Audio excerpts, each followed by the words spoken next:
예, 오늘은 누가복음 21번째 시간입니다. 예수님을 거부하는 사람들이라는 제목으로 누가복음 4장 16절에서 30절까지 말씀을 전하도록 하겠습니다. 저희들이 두 주간 종료주일도 끼고 이제 부활절 주일도 끼고 이래서 누가복음을 다루는 흐름이 조금 끊어진 것 같은데, 예수님이 이제 공생애를 시작하신 그런 장면들을 저희들이 봤죠. 이렇게 먼저는 그 시작은 세례 요한의 세례로부터 시작을 했고요. 그리고 성령 충만의 그 모습을 저희들이 봤습니다. 그리고 물론 또 예수님이 성령에 이끌려서 성령 충만하여 마귀의 시험을 통과하는 장면도 저희들이 보았었고요. 그리고 저희들이 또 봤던 게 갈릴리 지방에 어떤 사역을 하셨는지 어떤 전반적인 프리뷰를 이렇게 회당에서 가르치시고, 또 사람들이 그 예수님께 칭송을, 그러니까 영광을 돌리는 장면들도 저희들이 봤습니다. 그러면서 본격적으로 예수님이 어떤 설교를 하셨는지를 얘기를 해주는데, 분명 앞선 그 누가복음의 기록에는 예수께서 성령의 능력으로 갈릴리에 돌아가시니 그 소문이 사방에 퍼졌고 친히 그 여러 회당에서 가르치심에 무사람에게 칭송을 받으시더라 라고 되어 있는데, 이어서 바로 오늘 본문이 붙어서 나오는 내용은 정작 예수님이 거부당하는 기사를 이어서 적고 있단 말이에요. 그래서 저희들이 이 기사를 살펴보면서 예수님에 대해서 영광을 돌린다는 것은 무엇인가? 그 가르침에 반응한다는 건 또 무엇인가? 그리고 이제 어떻게 되면은 우리가 예수님을 거부하는 신자가 될 수 있는가? 이 말 자체가 좀 형용모순일 수 있는데, 예수님을 거부하는 신자. 근데 어떻게 하면은 우리들 삶 가운데서도 예수님을 거부하는 일이 일어날 수 있는가? 이런 것들을 좀 한번 얘기를 해보려고 합니다. 먼저 오늘 본문을 보시면요, 예수님이 나사렛에 이르러서 말씀을 전하시는 장면을 볼 수 있습니다. 물론 이와 그 평행 본문이 마태복음에도 존재하고 마가복음에도 존재하지만은 지금 누가복음만큼 자세하게 그 상황을 기록하고 있진 않아요. 그리고 이 누가복음에서는 이것이 마치 예수님의 첫 설교처럼 그려지고 있지만은, 이것이 마태복음과 마가복음을 가면은 예수님의 사역 중간에 일어난 일이라는 것을 저희들이 확인할 수 있습니다. 아무튼 이제 다른 복음서와의 비교를 제가 보통 하곤 하는데, 오늘은 이것을 마치 누가복음의 단독 본문인 것처럼 여기면서 한번 설교를 해보려고 합니다. 그래서 누가복음만의 흐름에 집중하고 누가복음만의 어떤 그 내러티브를 저희들이 따라가면서 오늘 설교를 한번 해보려고 해요.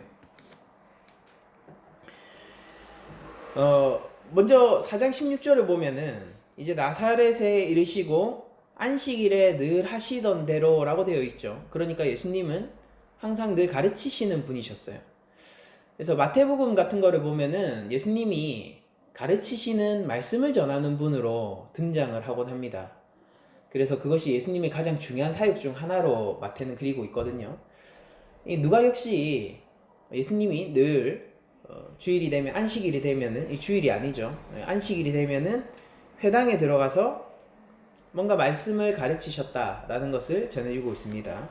그래서 예수님은 안식일이 되어서 늘 하시던 대로 회당에 들어가서 성경을 읽으려고 서셨어요. 아마 이때 수많은 사람들이 아마 모여 있었을 겁니다. 그러니까 당시에 그 회당이라는 건물이 그냥 뭐 사람들이 뭐 가림막 하나 있고 거기 모여가지고 사람들이 뭐 말씀 듣고 그런 게 아니라 정말로 이 말씀을 전할 수 있는 건물이었어요. 그래서 거기에 많게는 몇백 명도 들어갈 수 있는 그런 규모의 회당들도 많았거든요. 그래서 당연히 안식일이고, 그리고 예수님의 소문이 퍼져나가고 있기 때문에, 그러니까 사람들이 그 유명세 때문이라도 고양이 낳은 비슷한 거잖아요. 일종의. 그래서 그 나사렛 출신인 예수님, 천대받던 나사렛이라는 지방에서 태어난 이제 사회적 저명인사가 되어가고 있는 예수님을 보기 위해서 또 많은 사람들이 아마 몰려들었을 겁니다. 그때 예수님이 성경을 읽으시는데 예수님께서 선택하신 본문은 이사야서입니다. 이사야서. 선지자 이사야의 글을 드리거늘 책을 펴서 이렇게 기록된 데를 찾으시니 곧 주의 성령이 내게 임하였으니 이는 가난한 자에게 복음을 전하게 하시려고 내게 기름을 부으시고 나를 보내사 포로된 자에게 자유를 눈먼 자에게 다시 보게 함을 전파하여 눌린 자를 자유롭게 하고 주의 은혜의 해를 전파하게 하려 하심이라 하였더라 라고 되어 있죠. 이게 이사야서 61장 1절 2절의 말씀을 예수님이 선택해서 읽으면서 이런 얘기를 하시는 겁니다.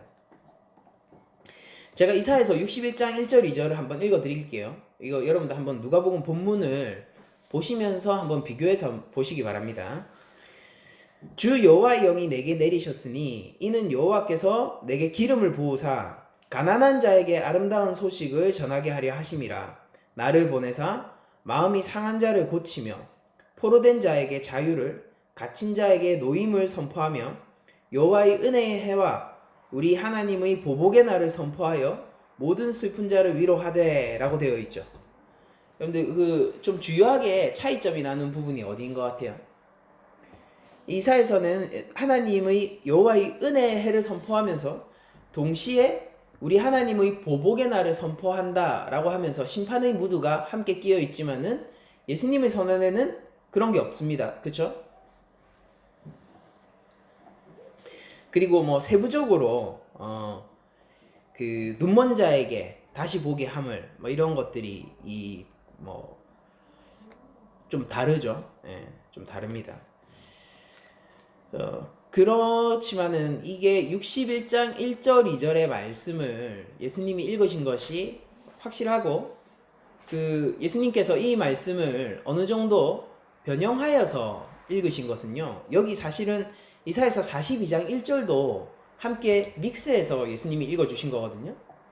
61장 1절로 시작해서 중간에 이사야서 42장 1절의 말씀을 섞어서 읽으시고 그리고 62장 1절의 전체 말씀을 하시면서 마치신 거예요. 그러니까 예수님께서 지금 신학적인 해석을 시도하신 겁니다. 그러니까 단순히 이사야서 61장을 말씀하시는 게 아니라 그거와 관련한 신학적인 해석을 지금 하고 있는 것이라고 저희들이 봐야 되는 거예요. 그리고 예수님께서 그 책을 덮어서 이제 돌려주고 해당에 있는 사람들이 다 주목하여서 보고 있었다라고 지금 기록하고 있는데 예수님이 이렇게 말씀하십니다. 이 글이 오늘 너희 귀에 응하였느니라 하시니 라고 되어 있죠. 그러니까 문제는 여기서부터예요. 그러니까 예수님이 그냥 이사야서의 말씀을 전하시고 그것에 대해서 어떤 가르침을 베푸셨다면요. 그것 때문에 예수님이 거절을 당하거나 위협을 당할 일은 전혀 없었을 겁니다. 오히려 고향 나사렛이 낳은 아주 저명인사로 각광받았을 그런 확률이 훨씬 높죠. 근데 문제가 발생해요. 예수님이 지금 이 말을 하시면서 이 글이 바로 오늘 너희 귀에 응하였다라고 얘기를 하고 있는 이 장면이 문제의 발단이 됩니다. 이게 왜 문제의 발단이 될까? 여러분들 이사야서 61장의 말씀은요. 바벨론 포로로 잡힌 이스라엘의 해방을 바라는 그리고 예언하는 이사야의 글입니다. 그러니까 이거는 지금 로마의 압제 가운데 있는 이스라엘이 단지 자신들을 억누르고 있는 대상이 바벨론이 아니라 로마로 바뀌었을 뿐 똑같이 주권을 빼앗기고 압제를 당하고 있는 상황이면은 똑같거든요. 근데 예수님이 오늘 너희 귀에 이 말씀이 응하였다라고 얘기를 하는 순간 이게 뭔가 이상하게 들리는 거죠. 왜냐면은 오늘 우리는 로마 제국의 압제를 받고 있는 여전히 이스라엘이라는 이름을 가지고 있지만은 그러나 우리는 나라를 잃은 자치통치구 정도는 가지고 있지만은 그러나 국가를 건설하지 못한 이스라엘이 오늘도 우리는 그런 상황이거든요. 그러니까 예수님의 이 말씀이 좀 생경하게 들리는 겁니다. 그러면서 동시에 어떻습니까? 그들의 마음을 자극하는 말이죠. 여러분들 우리도 일제치하에서 36년간의 그 고통을 겪어봤지 않습니까? 그때 누군가가 이 민중들에게 오늘 저희들의 독립이 이루어졌습니다 라고 얘기하면은 이 말이 엄청 생경하게 들리면서, 왜냐면 오늘도 일본 순서가 길거리에 돌아다니고 있거든요. 생경하게 들리면서도 이게 되게 가슴 뛰는 말이잖아요. 이제 이들도 약간 그런 마음을 좀 느꼈을 것 같아요. 그리고 여기서 중요한 거는 지금 성령이 내게 임하셨으니 라고 얘기를 하시는 장면입니다. 성령이 내게 임하셨으니 너희에게 해방이 선사될 것이고 오늘 너희 귀에 응하였다 라고 얘기를 하거든요. 그리고 이 문맥상 보면은 성령이 누구에게 임했습니까? 예수님에게 임했죠. 그리고 이거는 자신이 메시아라는 걸 드러내고 있는 그런 설교입니다. 그러니까 내가 메시아라 이렇게 얘기하지 않더라도 거기 있는 사람들은 이 지금 분위기가 어떻게 흘러가는지 다 알고 있었어요. 그들은 유대인이었으니까요. 저기 있는 사람이 스스로를 성령을 받은 메시아라고 주장하고 있네. 물론 우리들은, 독자들인 우리들은 알고 있습니다. 예수님이 어떻게 세례를 통하여서 성령을 받으셨고, 또한 광야 시험을 어떻게 성령의 능력으로 이기셨고, 성령의 능력으로 어떻게 진행하시고 계신지, 사역을 어떻게 진행하고 계신지를 저희들이 다 알고 있지만은 이 나사렛에 살던 사람들은 그런 것들을 잘 모르고 있지 않습니까? 그러니까 이 성령과 함께하고 있는 메시아라는 자가, 그리고 우리의 마음을 떨리게도 하고 또 생경하게도 하는 이 메시아라는 자가 요셉의 아들인 게 문제였던 거예요. 제 어릴 때 내가 봤는데 이렇게 되는 겁니다. 저 요셉의 아들이잖아, 목수잖아, 다 알고 있는 거죠. 이제 여기서부터 문제가 시작되는 겁니다. 예수님이 은혜를 전파하고 희년을 전파하며 모든 억눌린 것들의 해방을 선언할 때 그들은 여전히 억눌리고 있는 그런 주권을 뺏긴 백성이라 믿었고요. 여기 있던 사람들은. 그리고 그 말을 하는 사람은 아무래도 증명이 필요해 보이는 내가 평소에 알던 사람이라는 겁니다. 그래서 사람들이 이렇게 얘기해요. 4장 22절, 그들이 다 그를 증언하고 그 입으로 나오는 바 은혜로운 말을 놀랍게 여겨 이르되 이 사람이 요셉의 아들이 아니냐라고 얘기를 합니다. 그러니까 그 말은 은혜롭고 좋은데, 그 말은 우리의 마음을 떨리게 하는데, 그런데 메시지는, 그런데 메신저는 요셉의 아들이네? 뭔가 증명이 필요하지 않겠어요? 저가 정말 메시아라면은 뭔가 증명이 필요하지 않겠습니까?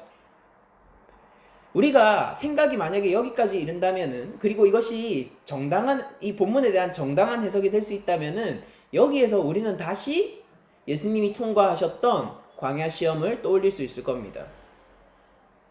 그러니까 사탄이 계속해서 요구했던 것이 이거잖아요. 네가 하나님의 아들이거든 이걸 해봐라. 네가 하나님의 아들이거든 저걸 해봐라. 네가 하나님의 아들이거든 하나님이 지켜주실 거 아니냐.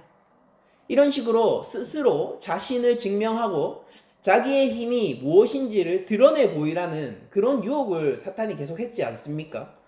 지금 여기 있는 사람들 마음속에 있는 그 생각의 맥락과 길이 광야 시험의 가운데 있는 그 사탄의 생각과 길과 사실 맞닿아 있죠. 예수님에게 이렇게 얘기하는 겁니다. 요셉의 아들이지. 그러면 진짜 성령이 내린 메시아라면 뭔가 좀 증명을 해야 되지 않겠니? 우리가 어떻게 그냥 믿니? 라고 얘기하는 거예요. 어떻게 그냥 믿니? 내가 잘 아는데.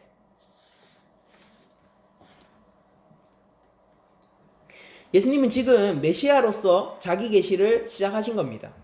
그리고 이 메시아로서 자기 계시를 시작하신 예수님은 이사야서 본문과는 다르게 이 심판의 메시지가 아니라 그저 구원의 메시지만을 들고 오신 메시아인 거예요. 좀 다르죠? 다르고 자유와 해방을 선사하겠다라고 지금 공언을 하고 있고, 더 나아가서 더 충격적인 건 오늘 임했다라는 거예요. 그 희년이, 자유의 선포가, 지금 이 자리에 자유의 선포가 모두에게 울려 퍼졌다라는 소리입니다.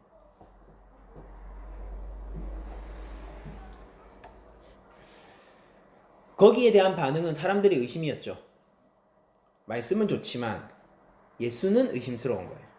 그러니까 예수님이 그들의 의심을 아시고 이렇게 말씀하십니다. 예수께서 그들에게 이르시되 너희가 반드시 의사야 너 자신을 고치라 하는 속담을 인용하여, 당시에 이런 속담이 있었나 봐요. 그리고 이 속담은 타인에게 먼저 하기 전에 자신의 가족이나 자기 자신, 자신의 가족, 자신이 속한 공동체부터 먼저 챙겨야 된다라는 그런 뜻으로 주로 쓰였던 속담인 것 같습니다. 의사야 너 자신을 고치라 하는 속담을 인용하여 내게 말하기를 우리가 들은 바 가버나움에서 행한 일을 네 고향 여기서도 행하라 하리라 라고 얘기를 할 것이다 라고 예수님이 미리 선수를 치면서 말씀하시죠. 이게 무슨 뜻이겠습니까? 가버나움에서 예수님이 많은 사역들을 행하셨을 거란 말입니다. 그러니까 이런 것들 있잖아요. 병자를 고치는 것들. 그리고 거기에 귀신 들린 자가 귀신이 쫓겨났다더라 라는 소문이라든지, 예수님께서 그 계신 곳은 언제나 회복이 일어나더라. 그리고 빚진 자들도 그 압제하고 있는 이 빚쟁이죠. 빚쟁이의 마음이 바뀌어서 그가 회심하고 빚을 탕감해주는 사건이 벌어지더라. 이런 소문들이 들렸겠죠. 그러니까 이 고향 나사렛에서도 그 소문이 울려 퍼졌기 때문에 예수님에게 이렇게 얘기하는 거예요. 요셉의 아들이잖아. 그러니까 진짜 성령이 내린 메시아라면 그러면은 다른 데서 그런 걸 할 게 아니라 먼저 우리부터 해줘야 되지 않니? 라고 얘기를 하려고 하던 차였던 거예요. 가버나움에서 그 일을 행할 것이 아니라 먼저 우리 나사렛에서부터 다 아는 사람들이고 내가 옆집 아저씨고 이러니까 먼저 우리의 좀 이 어려움을 돌봐주고 다른 데로 가서 그런 사역들을 행해야 되지 않겠니? 라는 마음이 내심 있었던 거죠. 예수님이 그 마음을 알고 요셉의 아들이 아니냐? 이럴 때 이 속담을 인용하면서 너희가 그렇게 생각할 건데 라고 얘기합니다. 너희가 그런 식으로 생각할 건데, 그러면서 말을 이어가시죠. 또 이르시되 내가 진실로 너희에게 이르노니 선지자가 고향에서는 환영을 받는 자가 없느니라 라고 얘기를 하면서 이 고향 나사렛에서 일어나는 이 경향성과 사건을 과거 이스라엘 민족 전체의 일로 확대시키면서 지금 이야기를 전개해 나가고 계세요. 여러분들, 과거에 수많은 선지자들이 하나님의 보내심을 받고 이스라엘에게 회개를 촉구하러 이 땅 가운데서 수많은 사역들을 했습니다. 그러니까 우리가 선지자를 통해서 확인하는 것만 얼마입니까? 그런데 이스라엘의 선택은 뭐였습니까? 언제나 거짓 선지자였죠. 회개하라 라는 메시지에는 반응하지 않고 평안하다 평안하다 말하는 그 거짓 선지자들에게 늘 반응했고, 그들이 진짜 선지자인 양 추켜 세우고 하나님이 보내신 정작 참 선지자는 이스라엘 진영 바깥으로 쫓아내기 일쑤였어요. 예수님이 그 이야기를 지금 꺼내들고 계신 겁니다.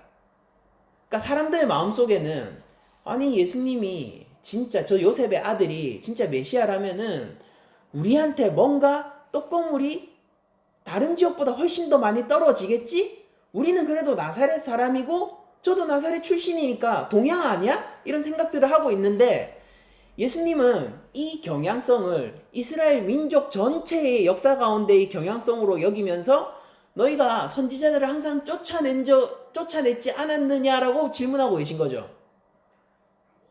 하나님의 언약을 받고 하나님의 백성이라고 하나님의 복락을 누리는 자들이라고 스스로 여기던 자들에게 너희들은 언제나 하나님의 메신저를 쫓아내고 의심하고 믿지 않았니? 라고 얘기하는 거예요. 그러니까 여기 있는 사람들이 증명해봐. 네가 메시아라면 증명해봐. 라는 마음을 먹고 있다가 그 마음이 들켜버리는 거죠. 예수님이 이렇게 책망하는 겁니다. 너희의 그런 마음이 과거에 너희 조상이 선지자를 쫓아낸 마음이었다라고 얘기를 하고 계신 거예요. 예수님을 거부하는 사람들이 이런 식으로 발생하는 겁니다. 그러면서 24절을 보면 또 이르시되 내가 진실로 너희에게 이르노니 선지자가 고향에서는 환영을 받는 자가 없느니라 라고 얘기하면서 예수님이 앞으로 일어날 사건이 어떤 사건일지를 넌지시 지금 모두에게 암시해 주시고 계세요. 그리고 이거는 지금 오늘 본문에서 나사렛에서 거부당하고 추방당하는 예수님을 얘기할 뿐 아니라 이스라엘 전체에게 거부당하고 추방당하여 골고다 언덕의 십자가에 박힐 예수님을 또 예견하고 있는 말이기도 합니다. 예수님이 여기서 더 도발적으로 나오시는데요. 잘 보세요. 내가 참으로 너희에게 이르노니 엘리야 시대에 하늘이 3년 6개월간 닫히어 온 땅에 큰 흉년이 들었을 때, 그러니까 사람들은 지금 예수님 앞에 모여있는 사람들 이스라엘 사람들이잖아요. 유대인들이란 말입니다. 그 사람들이 지금 어떤 시기라고 스스로를 여기고 있냐면은 엘리야를 기다리고 있는 흉년의 때라고 스스로 여기고 있거든요. 왜냐면은 말라기에서 구약의 마지막 책이죠. 말라기에서 아버지의 마음을 돌려줄, 그리고 아들의 마음, 자녀의 마음도 아버지께로 돌려줄 엘리야를 예언하고 구약이 닫혔기 때문에, 하나님의 계시가 닫혔기 때문에 사람들은 엘리야를 기다리고 있고 지금이 로마의 압제 가운데서 신음하고 있는 흉년의 시기처럼 여겼단 말입니다. 근데 예수님이 도발적으로 엘리야의 이야기를 꺼내는 겁니다. 엘리야가 어떤 일을 했는지를 떠올리고 있는 거예요. 엘리야가 큰 흉년이 들었을 때 이스라엘에도 많은 과부가 있었어요. 26절 보죠. 엘리야가 그중 한 사람에게도 보내심을 받지 않고 라고 되어 있는 겁니다. 오직 시돈 땅에 있는 사렙다 한 과부에게 뿐이었으며, 지금 예수님이 뭘 얘기하고 싶은지 여러분들 감이 오십니까? 엘리야가 수많은 과부가 이스라엘에 있었는데 한 사람에게도 보내심을 받지 않았다. 그 이유가 뭐겠습니까? 그 많은 과부들이 엘리야를 한 명도 믿은 사람이 없다라는 소리예요. 그래서 하나님이 누구한테 보내느냐면은 이방 땅에 있는 이방 여인에게 보내었다라는 걸 예수님이 상기시켜주고 있는 것이죠. 너희들 이렇게 얘기하겠지. 의사야, 너 자신을 먼저 고쳐라 라고 얘기하겠지. 그런데 너희들은 믿음이 없잖아. 믿지 않잖아. 너희들은 선지자를 거부하고 거짓 선지자를 즐거워하는 사람들이잖아.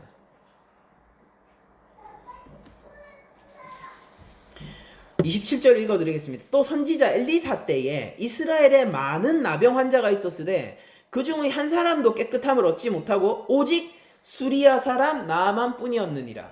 이 사람 역시 이방 사람이죠. 예수님의 도발이 세죠?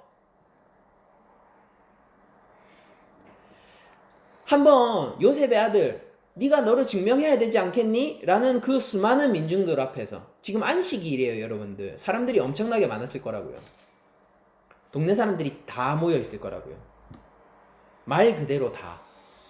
그런데 거기에서 예수님이 이렇게 얘기하는 겁니다. 내 말을 의심하고 나의 이 은혜의 해의 선포, 자유의 선포, 해방의 선포를 믿지 않는 너희들, 너희들은 과거 참 선지자를 쫓아냈던 너희 조상의 모습과 닮아 있다라고 얘기하는 거예요. 힘과 힘의 부딪힘입니다. 한쪽에서는 이렇게 얘기하는 거예요. 메시아면 증명해봐. 근데 메시아는 이렇게 요구하는 거죠. 뭔가를 하기 전에 믿어봐.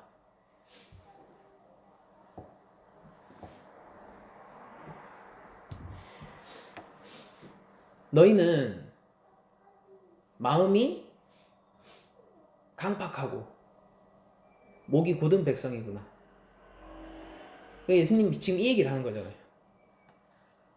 근데 누가 마음이 겸손하고 하나님께 긍휼을 구하며 실제 하나님의 은혜를 받는지 아니? 너희가 개만도 못하다고 여기던 바로 이방 사람이잖아. 누가가 이 누가복음을 쓰고 사도행전을 지었다는 사실을 생각하면은 예수님의 이 가르침을 가지고 온 것이 그렇게 놀랍진 않죠. 누가는 이스라엘을 넘어 땅 끝까지, 그러니까 성경의 그냥 문자 그대로 제가 그냥 가져온 거예요.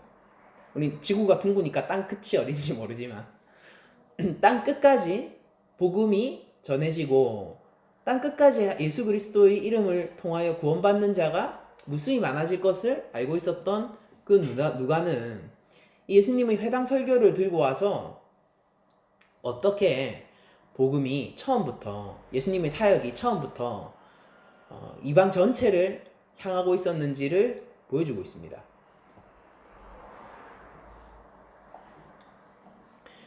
그러니까 이 얘기를 듣는 회당에 있는 사람들이 전부 어떻게 되는 거예요? 화가 나죠?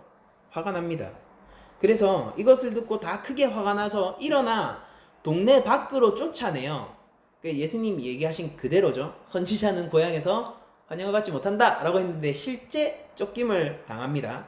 동네 밖으로 쫓아내요. 그 동네가 건설된 상낭떠러지까지 끌고 가서 밀쳐 떨어뜨리고자 하되 예수께서 그들 가운데로 지나서 가시니라. 이렇게 누가가 기록하고 있어요. 그리고 이거는 우리가 가지고 있는 회당 설교의, 그러니까 고향에서 설교를 하신 회당 설교의 가장 자세한 기록입니다.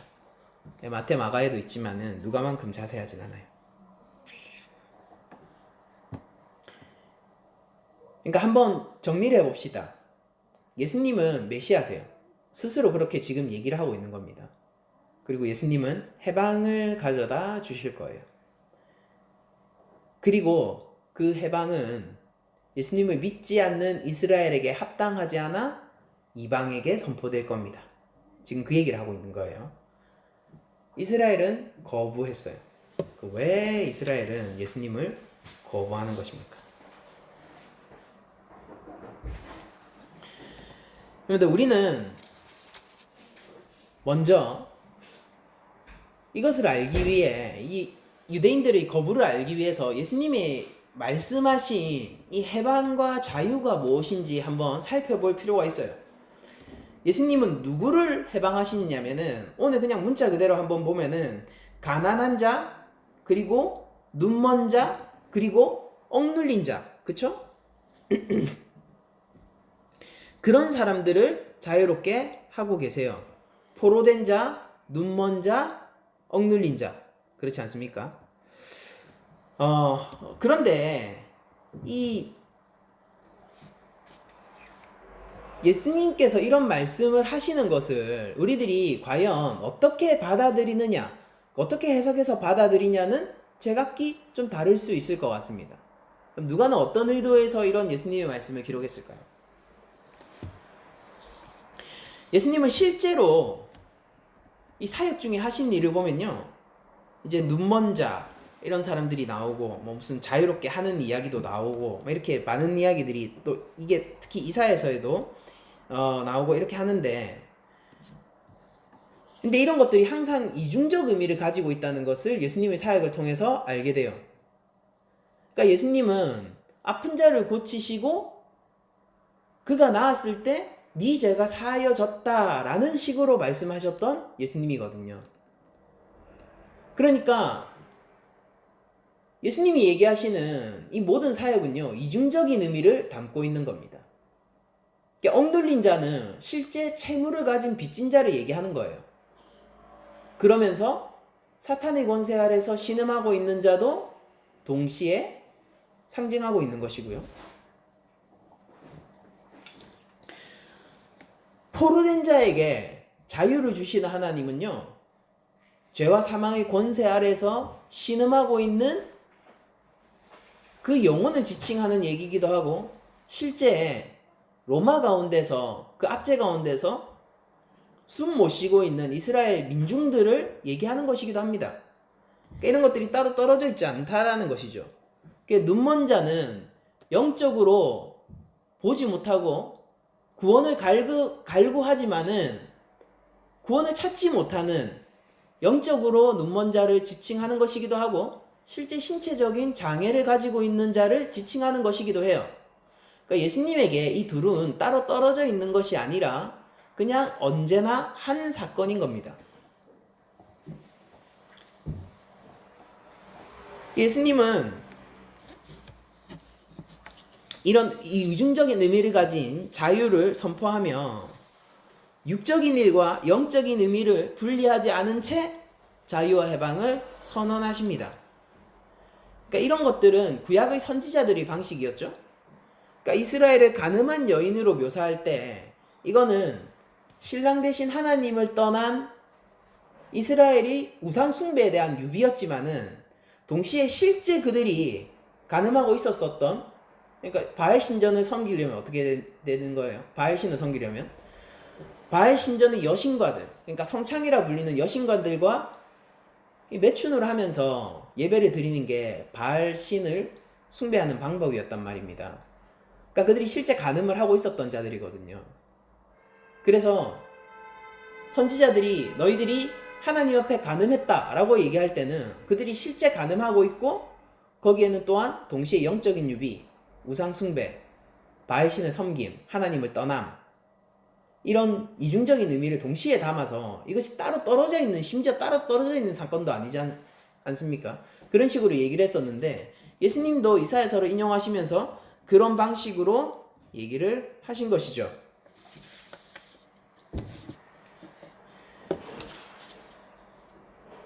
이스라엘 민중의 입장에서는요, 예수님이 이런 이중적인 의미를 단편적으로 해석하기를 원했을 겁니다.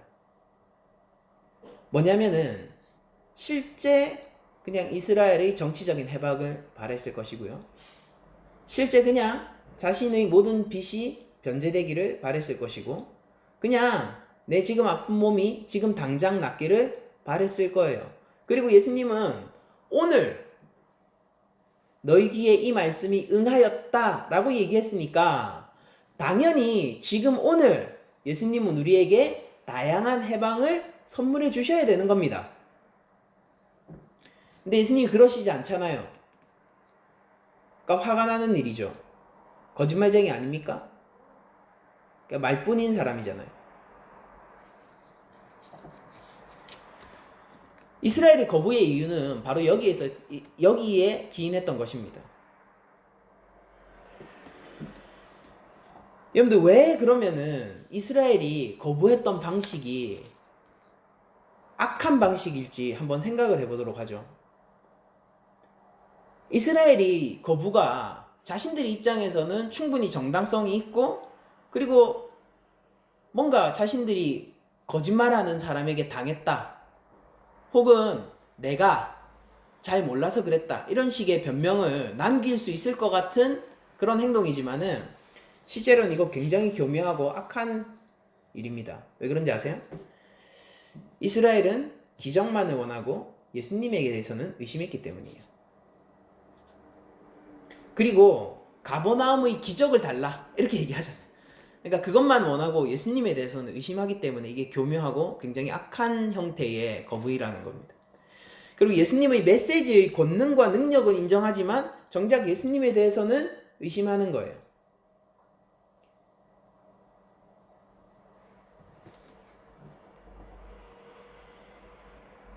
우리는 하나님의 말씀을 받아들일 때, 그러니까 옛 이스라엘이 선지자의 말씀을 받아들일 때 그러해야 했었던 것처럼 하나님의 말씀을 받아들일 때 이것이 하나님의 말씀이라는 것에 집중을 해야 됩니다.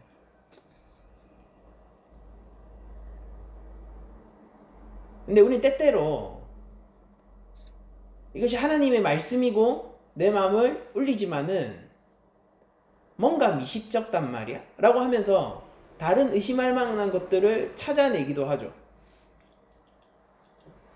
그리고 저희들은 하나님으로부터 유익이 되는 기적만을 원하고 정작 그 기적의 제공자인 하나님에게는 관심이 없는 경우도 있습니다.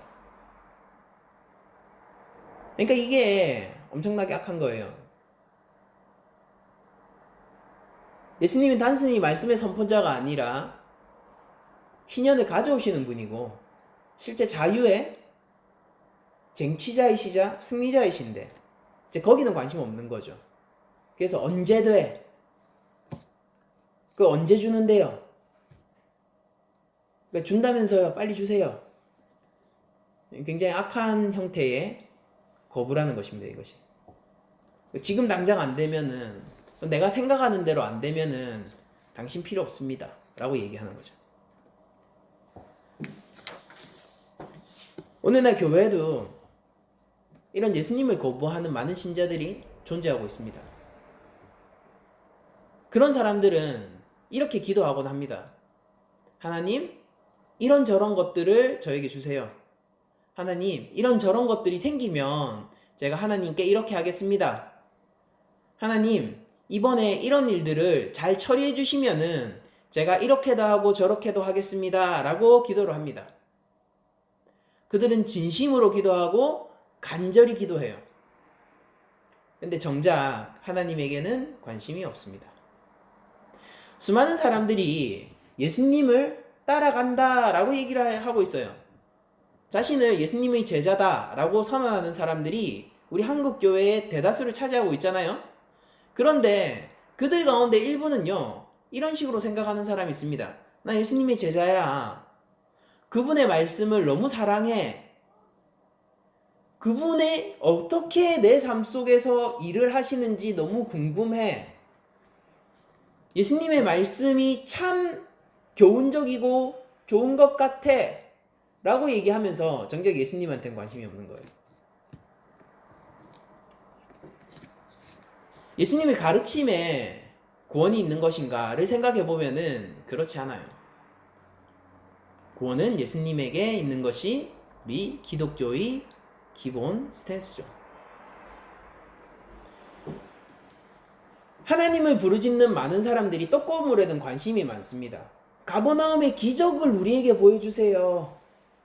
하나님, 세상 가운데서도 이렇게 은혜로운 일들을 많이 하신다면은 우리 교회에서야 얼마나 더 많이 해주셔야겠습니까? 저 사람에게도 저런 놀라운 일이 벌어졌다면 하나님, 이렇게 기도하는 저에게는 얼마나 더 놀라운 일이 벌어져야겠습니까? 하나님, 당신이 하실 수 있는 것을 제가 알고 믿습니다. 그러니 제 삶 가운데 뭔가 숨통 트이는 일들을 행해주세요. 근데 정작 하나님에게는 관심이 없어요. 우린 그거를 사무적 관계라고 부르지 아버지와 자녀의 관계라고 부르진 않죠.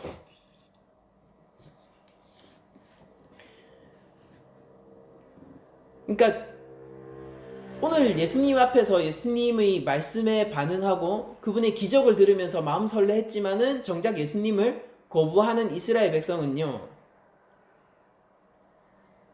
예수님과 관련되어 있는 것들은 좋아했지만은 예수님을 싫어하던 사람이에요. 예수님을 거부할 수밖에 없지 않습니까? 그러면 그들은 언제까지 예수님에게 붙어 있습니까? 그 떡고물이 생길 때까지만요. 근데 그 떡고물이 떨어지면은 어떻게 되죠? 십자가에 못 박혀 죽이잖아요.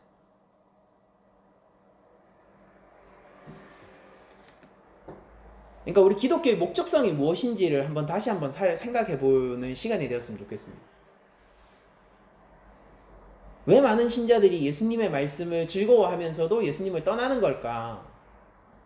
왜 많은 성도들이 하나님의 놀라운 일은 반응하고 하나님의 놀라운 사건에 대해서는 즐거워하면서 정작 하나님에 대해서 알기는 싫어하는 걸까? 그건 처음부터 자기가 목적하고 있는 게 예수님도 아니고 하나님도 아니기 때문입니다.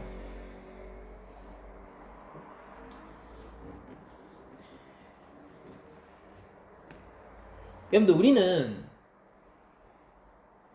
우리의 욕망이나 우리의 생각에 근거해서 우리 하나님을 왜곡하는 현상을 멈춰야 하죠.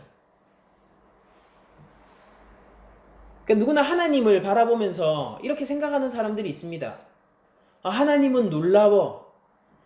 하나님은 내 삶 가운데 정말 축복된 하나님이셔.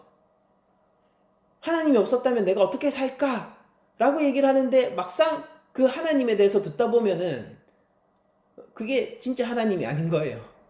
하나님 비슷한 무언가였죠. 한때 한국 교회를 광풍으로 몰아넣었던 부흥신학 같은 거는, 번영신학 같은 거는 어떨까요? 하나님인 것 같은데 비슷해요.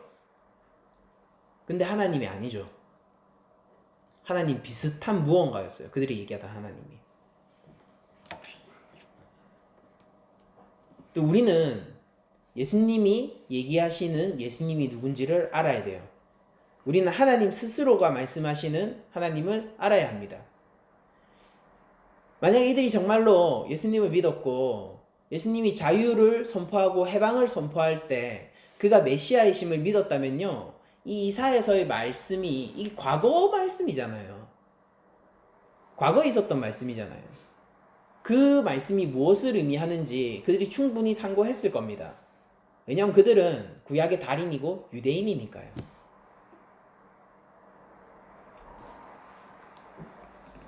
그러니까 믿음부터 시작이었으면 얼마나 좋았을까라는 생각을 한번 해보게 되는 겁니다.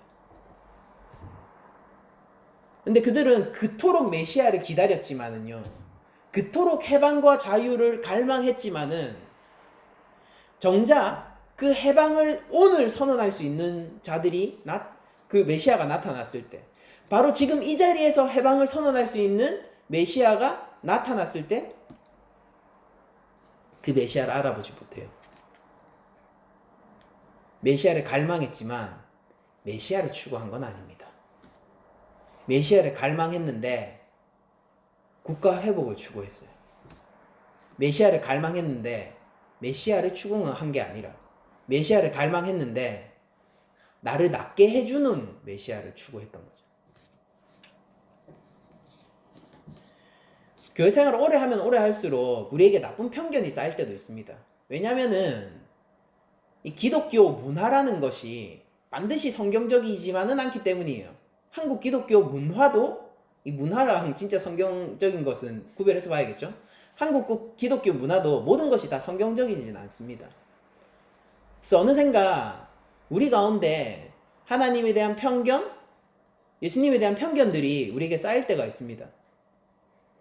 그럴 때마다 우리의 이 눈먼 것을 제거하고, 이 눈꺼풀에 뭐가 씌인 거예요. 색안경을 제거하고 제대로 하나님을 바라보고 예수님을 바라볼 수 있게 만드는 건 바로 하나님 스스로가 말씀하시는 하나님이고, 예수 그리스도 스스로가 계시하고 계시는 예수님을 말씀을 통해 찾아보는 것으로 원래 그 예수님이 누구신가, 하나님이 누구신가를 우리 안에서 재정립할 수 있게 되는 것이죠. 구약의 수많은 본문들은 하나님이 어떠신 분인지를 우리에게 잘 설명하고 있습니다. 누가복음만 읽어봐도 예수님이 어떤 분인지에 대해서 우리들이 오해하지 않을 수 있어요. 이 말씀이라는 객관적인 이 바로미터가 있는 이상 우리들은 언제나 안전합니다. 근데 왜 우리가 안전하지 못하게 되고 우리 삶 속에서 예수님을 밀어나게 되고 낭떠러지로 떨구려고 하는 시도들이 나타나냐면요, 우리의 욕망이 이 말씀을 이길 때 그런 일들이 발생하게 되는 것이죠. 유대인들의 간절함은 진짜였어요. 우리 중 그 누구보다 간절하게 메시아를 기다린 사람들입니다. 한국교회 성도들은 믿음이 좋죠. 소망이 큰 민족입니다. 근데 그 어떤 성도들보다도 간절하게 메시아를 기다리는 사람은 항상 유대인이었을 거예요. 진짜요, 그 마음은.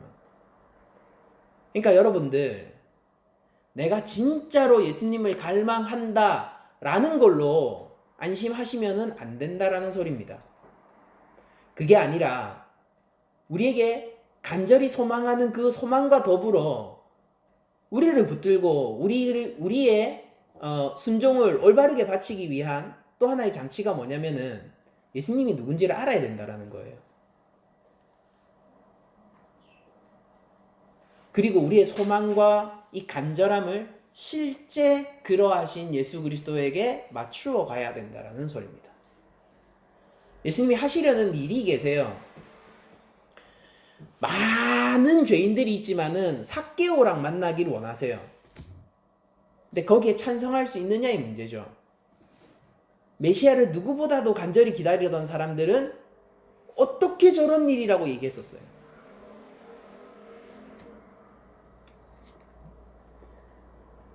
당시에도 많은 사람들이 죽어 있었거든요. 근데 예수님이 나사로를 살리기로 결정하셨어요. 거기 오케이냐고요. 내 자식도 죽어 있어요, 지금. 그래도 오케이입니까? 예수님의 자유와 해방과 선언이 무엇일까요? 지금 내가 조금 더 건강하게 사는 것인가요? 아니면은 지금 내가 조금 더 돈을 많이 버는 것입니까? 아니면 내 자식이 조금 더 잘 되는 것입니까? 그럼 이스라엘이 해방되었으면은 그럼 그들이 만약에 로마 제국의 위치를 자신들이 꿰찰 수 있었다면은 그러면은 그 이스라엘 제국은 얼마나 갔을까요? 그들은 정말로 하나님 나라로서 기능할 수 있었을까요? 예수님이 주시려는 해방과 자유가 무엇입니까?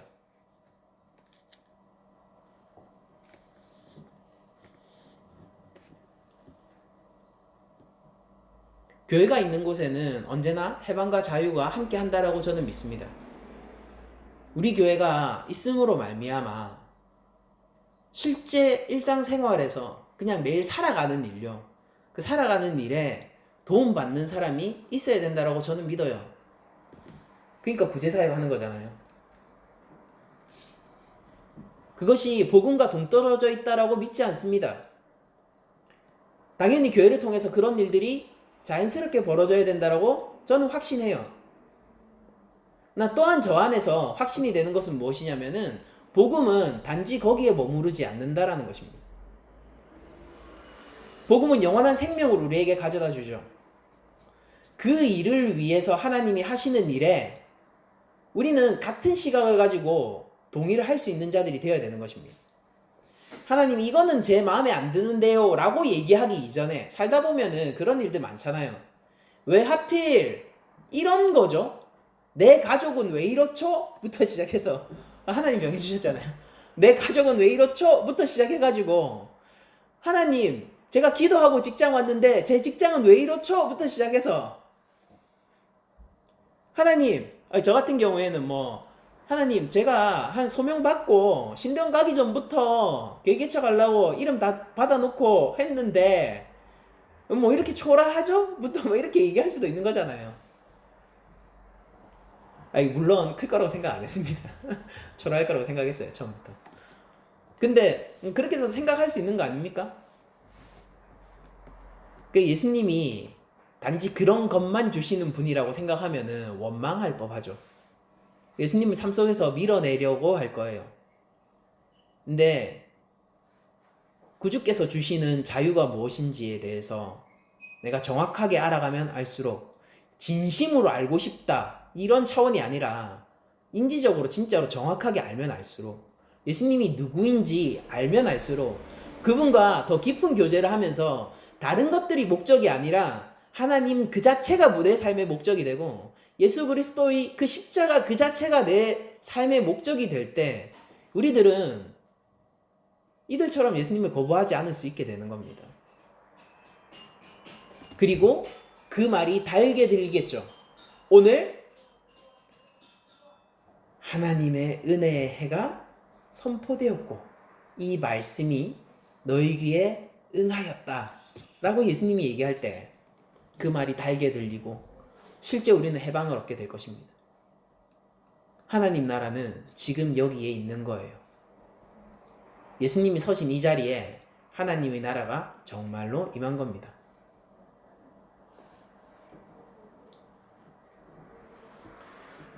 성도는 욕망을 제어하는 존재입니다.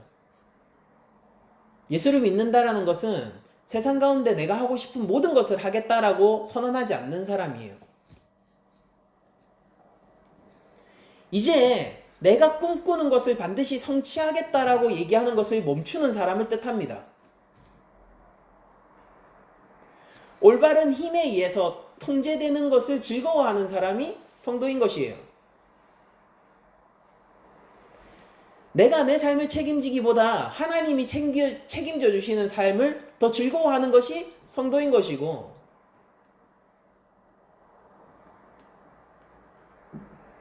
하나님이 보여주시는 길을 차근히 따라가길 원하는 것이 성도인 것이고, 순종하는 것이 관심사인 이 첫 번째인 사람이 성도인 것이고, 하나님이 기뻐하시는 것이 무엇인지를 생각하는 사람이 성도인 것이죠. 욕망은 제어당해야 돼요. 욕망이 어떤 때 발생하느냐면은 우리가 하나님을 앞설 때 항상 발생합니다. 하나님이 하시는 일들을 지레짐작하고 이렇게 얘기하는 거죠. 아, 하나님 이렇게 하시려고 하죠? 그거 저도 원하는데요. 하나님이 하시는 일들을 앞서가기 시작하는 거예요. 저도 원하는데요. 해주실 거잖아요. 그쵸? 이때부터 협박이 되는 거예요. 그래서 새벽기도 나오죠. 하나님 그 기도 진짜 무서워요. 하나님 아시죠? 협박하는 겁니다. 안 해주면 저 죽어버릴 겁니다. 더 심하게는 이제 금식기도 들어가는 거죠. 하나님 저 죽는 걸 보려고 그래요. 지금 3일째예요. 3일째.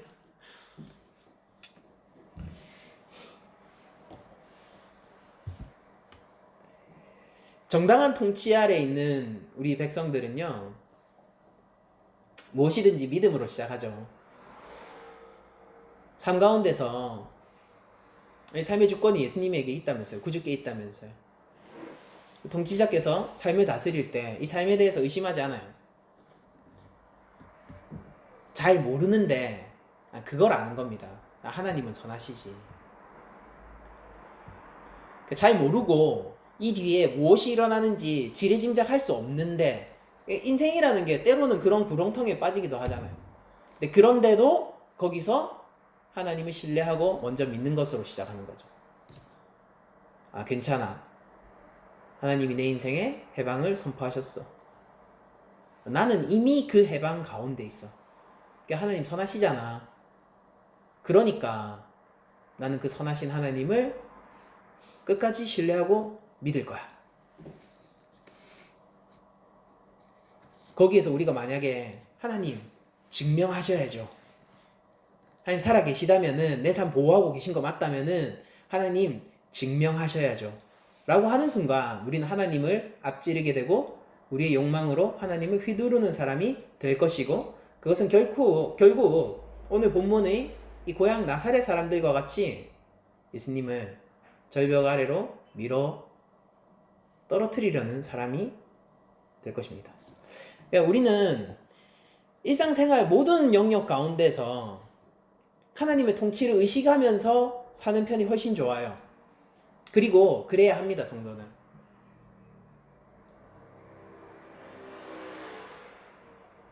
그러니까 무엇보다도 그 통치 아래서 제일 첫 출발점이 되어야 되는 것은 하나님에 대한 깊은 신뢰와 믿음이겠죠.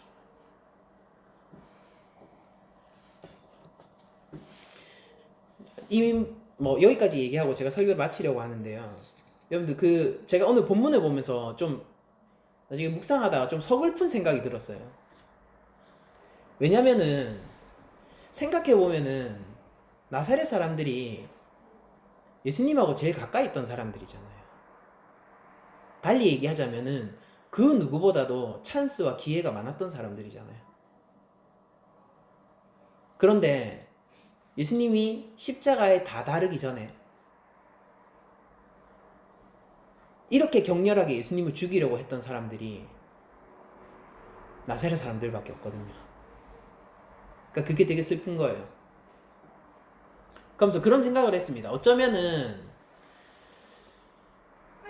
한국 교회가 혹은 우리 낮은 자리 교회가 사실 그 누구보다도 예수님 가까이에 있고 그리스도의 말씀을 가장 누릴 수 있는 그런 존재들이지 않습니까? 근데 어쩌면은 예수님을 가장 죽이고자 하는 사람들이 교회일 수도 있겠다라는 생각에 다다랐어요. 그러니까 진짜 슬픈 거예요. 그 생각을 해보니까. 사실 뭐 지금 다 말씀드릴 수는 없지만은 많은 생각들이 머릿속에 오갔습니다. 제가 평소에 교회를 바라보면서 세웠던 교회론도 다시 한번 떠올리게 되고 하나님의 이름이 남용되고 그리스도 이름이 남용되는 것을 그리고 실시간으로 목격하는 그런 장면들도 좀 떠오르게 되고 누가 예수님을 거부할까? 예수님에게 가장 많이 노출되어 있었고 가까이 있었다라고 해서 안심할 수는 없어요. 우리는 믿음으로 주님과 함께 해야 하고 그분의 말씀 가운데 기뻐하는 것으로 족한 사람이 되었으면 좋겠습니다. 증명을 요구하는 것이 아니라 기쁨으로 반응하고 의심으로 반응하는 것이 아니라 믿음으로 반응하는 우리 낮은 자리 교회 전체가 되기로 하고 한 주간 주님과 함께 더 깊은 만남을 축복드리고 또한 예수님이 누구신지에 대해서 더 정확하게 알아가시는 여러분들이 되시기를 축복하면서 오늘 모든 말씀을 마치도록 하겠습니다.